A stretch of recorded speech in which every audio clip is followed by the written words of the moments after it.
Okay, graph the systems of equations and inequalities. Okay, so on 10, you'll notice we have equal signs, which means we're going to do equations, so there's no shading involved in this.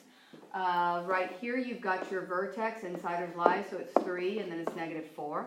So I'll go over 3 and down 4. That'll be the vertex of my, notice it's an absolute value. So now I'm going to take this 2 from my vertex. I'll go up 2 over 1, up 2 over 1, up 2 over 1.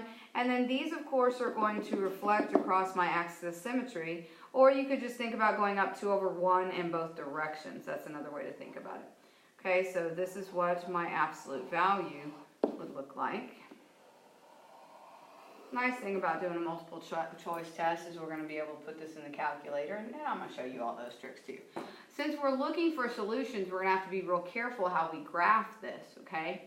So on this next one, once again, I got a point involved, so I got negative 4, 6. Now this one's just a line. Notice there's no absolute value. So one of the points on my line is negative 4, 6. So 1, 2, 3, 4, 5, 6. And then from there, I'm going to go down 2 over 3. So down 2 over 3, you'll notice there's one of our answers. Down 2 over 3, down 2 over 3. There's another one of our answers. So this is what my line would look like. And then your solutions are just where the two intersect. So I got negative 1, 4 as a solution. And then over here I got, looks like 5, 0 as a solution. Okay? Now the one on the left, or the right, you're going to notice are inequalities, which means we're going to have to think about dashed or solid and shading. The first one, once again, is just a line. Look, it's mx plus b. So that negative 2 is my y-intercept, and then from there I'm going to go down 3 over 1, down 3 over 1, up 3, back 1, up 1, 2, 3, back 1. Since this has an equal sign underneath it there, that means I need to draw a solid line. I'm going to go ahead and grab my line. So, oh, this is inequality. So, well, I mean, I'm there. Might as well. So, something about like that. Also, we're going to have to decide where to shade. We don't want to actually shade yet since we're doing 2. This is y is greater than, so when I put my pencil on it, greater than would be up. So I'm going to draw just a couple arrows up. Then let's look at our other one. I'm going to switch to another color. Once again, you've got a vertex in here. Insiders lie, so it's negative 6. Outsiders are the good guys, so it's a positive 2. So I'll go negative 6, positive 2. And then you'll notice the value out in front, that A is 1. So I'm just going to go up 1 over 1, which means you're going to go through the corners. So straight through the corners of this, and this one is an absolute value, which means you're going to have to reflect it. This one says y is less than, so I'll put my pencil on it, and I'm going to shade down. So what you're interested in is where are the two of these overlapping? And if you'll look, it's going to be over here in this space, okay? And then think about all your solutions are in this space. Oh, one mistake, don't know if you picked up on it. You'll notice I didn't ask you, is this supposed to be solid or dashed? This is supposed to be dashed. So I'm just going to delete a few of these spots. Because it's dashed, none of the answers that sit on this dashed line are going to be solutions. So for example, where these two intersect right here would not be a solution because it's sitting on that dashed line. They want us to do a test point that is a solution. According to this, it looks like 0, 0 is a solution, and that would be the easiest test point. So we're going to test out 0, 0 to see if we shaded the right area. All that means is I'm going to plug 0, 0 in for x and y. So that means I got 0 is greater than or equal to negative 3 times 0 minus 2. 0 is greater than or equal to negative 2. Check. But you've got to check both of them. So now I'm going to plug it in for my absolute value. 0 is less than 0 plus 6 plus 2. Well, now I got 0 is less than 0 and 6 is 6. The absolute value of 6 is 6 plus 2. 0 is less than 8. Check. So that test point is accurate. It looks like we shaded the right area. Solve the following equations and inequalities. So here's some practice with our absolute values. Let's see what we got. To deal with absolute values, first thing you got to do is get the absolute values by themselves before you can separate them out. So I'm going to start off by subtracting 9 from each side, which will give me negative 2x plus 11 equals negative 7. I'm going to divide by a -1, which will give me 2x plus 11 equals 7. Now I can separate this out into 2x plus 11 equals 7 and negative 2x plus 11 equals 7. Over here, I'll subtract 11 from both sides, giving me -4, divide by 2, and I get -2. On the other side, I'll distribute that negative. Whoops, that's a -11. And then I got -2x. I'm going to add the 11, giving me 18. And I'm going to divide by -2, giving me -9. Okay. Number 13, our first step would be to add the 10, giving me absolute value 7x minus 6 is less than, if I add the 10, I get 8. Then I got to separate it out. 7x minus 6 is less than 8. Negative 7x minus 6 is less than 8. So over here I got 7x. I'm going to add the 6 to both sides, giving me 14. X is less than 2. On the other side, I'm going to distribute, get negative 7x plus 6 is less than 8. I'm going to subtract the 6 from both sides, giving me 2. And then I'm going to divide by this negative. Remember, anytime you divide by a negative, you got to flip the sign if you multiply or divide. So I get x is greater than -2/7. Okay? So now you have to decide if this is an and or an or type situation. And you remember, one of the ways we did this was by putting it on the number line. So I got -2/7 over here, and then I got 2 over here. X is going to be less than 2, but it's going to be greater than 2/7. So this would be your and scenario. So you can put -2/7 is less than x is less than 2. And that's the way your and statement looks. Okay, one more. Divide by -5 gives me absolute value 9 minus 8x is less. Oh, whoa. Dividing by a negative. Remember, you got to flip that side. So let's change that going the other way. That little bitty thing. Let's see. 5 goes into 7 once. 20, so that's 14. Negative divided by a negative is positive. So now I can separate these. 9 minus 8x is greater than 14. Negative 9 minus 8x is greater than 14. Oh, I ran out of space. This, I'm going to subtract my 9, which is going to give me 5. Divide by 8. It's a -8, right? So once again, I got to flip my sign. So I got x is less than -5/8. Over here, I got -9 plus 8x is greater than 14. I'm going to add my 9, giving me 8x is greater than 23. I'm going to divide by 8. This time I am not dividing by a negative, so I do not have to flip my sign. This time, let's see what we got if we put it on our number line to see if it's an and or an or. I got 0. I got -5/8. And then over here, I got 2/8. X is going to be greater than 2/8, which means it's going to go this way. X is going to be less than 5/8, which means it's going to go this way. So this would be a or statement.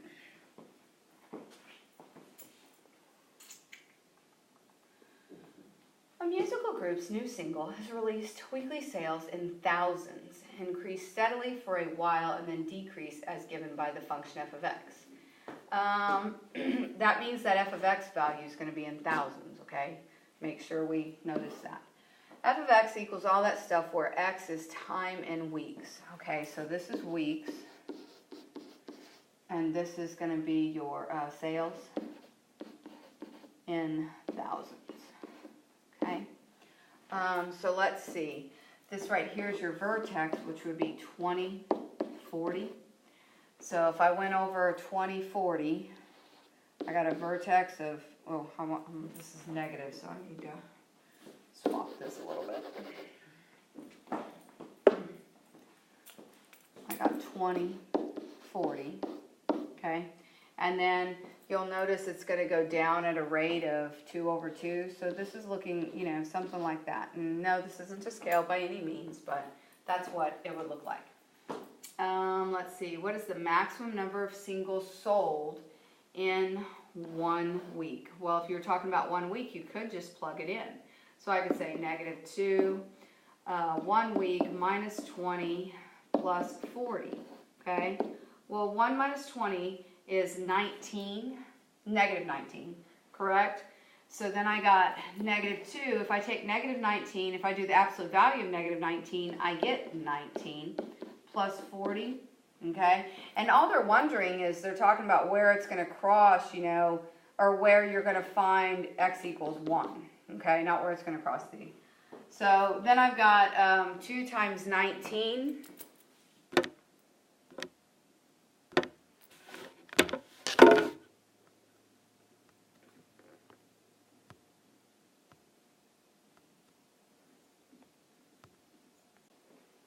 Sorry, technical difficulty there.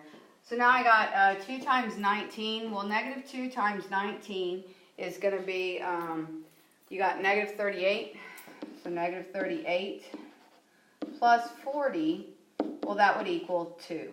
So I would actually have a point down here at 1, 2.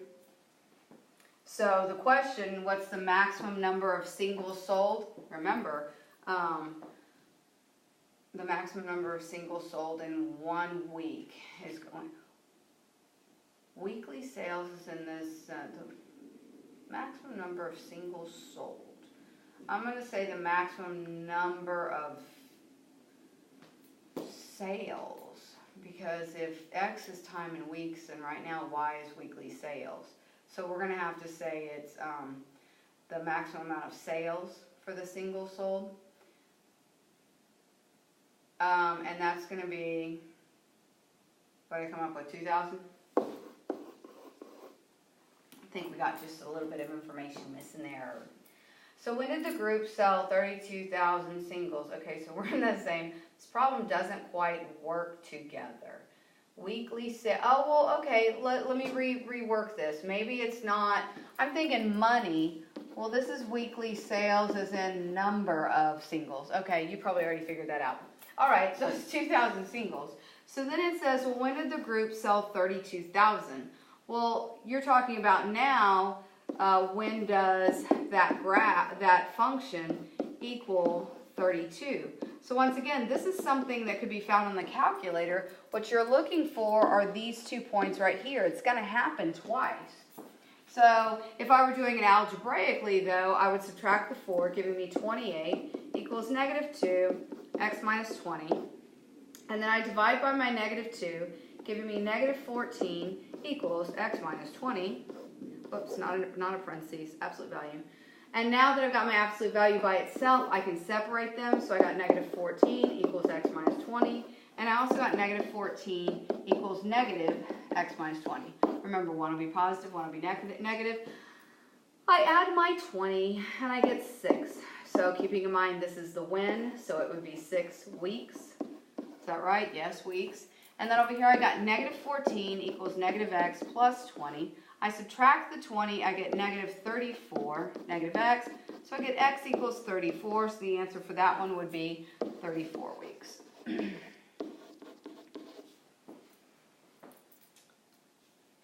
So what do we got next? Linear functions and systems. This right here is just a little, I don't know, just solving, it looks like. So this would give me 2x. This would give me 5 will go into 24 times 4 times 2 is 8. This is 5. This will be negative 3 times 2x, which is negative 6x. Negative 3 times negative 3, 8, positive 9.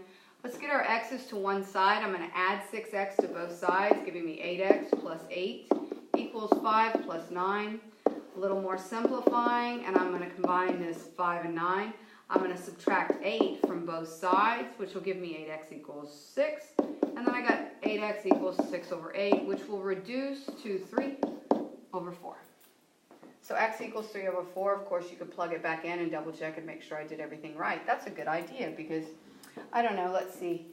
It's closing in on 6 o'clock now. So half of 6x would be 3x. Half of 14 would be minus 7. Plus 17 is greater than. 3 goes into 21 7 times. 7 times 5 is 35x. 3 goes into 6 2 times. 2 times 5 is 10, and it's negative, so it's negative 10. Let's see. Let's subtract 3x from both sides. So I get 32x. Let's simplify this side over here, giving me 10 is greater than or equal to 32x minus 10. I'm going to add 10, giving me 20 is greater than 32x. And I'm going to divide by 32, keeping in mind this is not negative, so I don't have to flip my sign. This will, of course, reduce. 2 goes into 4 will go into that, giving me 5/8. It'll reduce by 4 in both cases. Keep in mind as you do this, make sure your sign stays the same. I have a lot of you who want to put x first, and that's fine, but you'll notice the minimum needs to go toward the x. So if you're going to flip it around, you need to make sure that sign flips with it. Otherwise, you're going to have an incorrect answer. Write a system of linear inequalities to represent the solutions to the graph at the right. So let's start off with A. To write A, I got a B value of 1, -3. And then let's see, it goes 1, 2, 3, 1, 2, 3. He's going up by 1. So that means I got Y. Over here I got X. It's shaded above, and it's a solid line, so it's greater than or equal to. Next one is going to be B. Notice this has a 0 slope. This is going to be a horizontal line. And this is everywhere that Y equals 1, 2, 3, 4. Notice Y equals 4 here, here, here. So in this case, we've got it, what, shading down. So I'm going to have Y is less than or equal to 4. The last one we have is C. Well, where's C? Oh, C's the green one. Okay. This goes to the origin, so that's nice. Let's see. What is this going by? So here's a good point, right? Hope so. 1, 2, 3, 4, and over 2. So it looks like it's going -2. So this would be a -2x since this goes to the origin. I don't have to worry about a B value. You'll notice if I were shading, this is actually shading down. It wouldn't be shading up. So that means Y is going to be less than, once again, I have a solid line, so equal to. So those would be the inequalities for that system. Identify 3 solutions to the given system. Just go into the shaded area. For example, I got one here, here, and here. So I could say -1, 0, -2, 0, -3, 0. I could also pick, for example, this point right here would work, where those two intersect because the lines are solid. If they were dashed, I could not. Okay, graph this system. Here's a point, -2, -4. So I do -2, -4. Then I go up 1 over 3, up 1 over 3, up 1 over 3. Wait, what am I doing? I'm not doing up 1 over 3 at all. Let's try that again.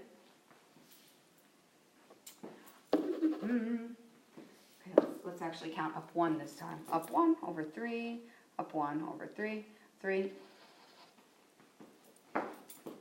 Y'all might not get your whole video today at this rate. Let's see.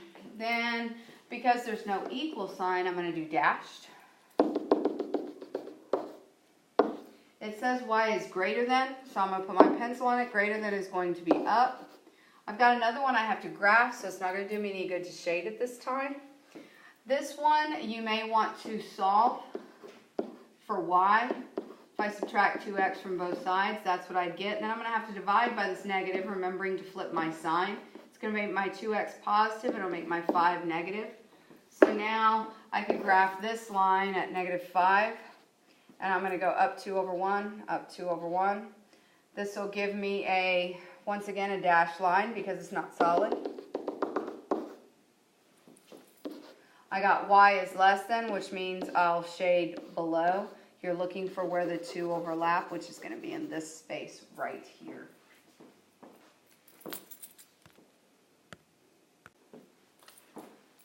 Okie doke, let's take a look at, use your graphing calculator to solve RAM. Why don't y'all remind me to do this? We'll do that in class. There are 2, so let's write this system. There are 2 different amusement parks in town, Crazy Carnival and Funfair Park.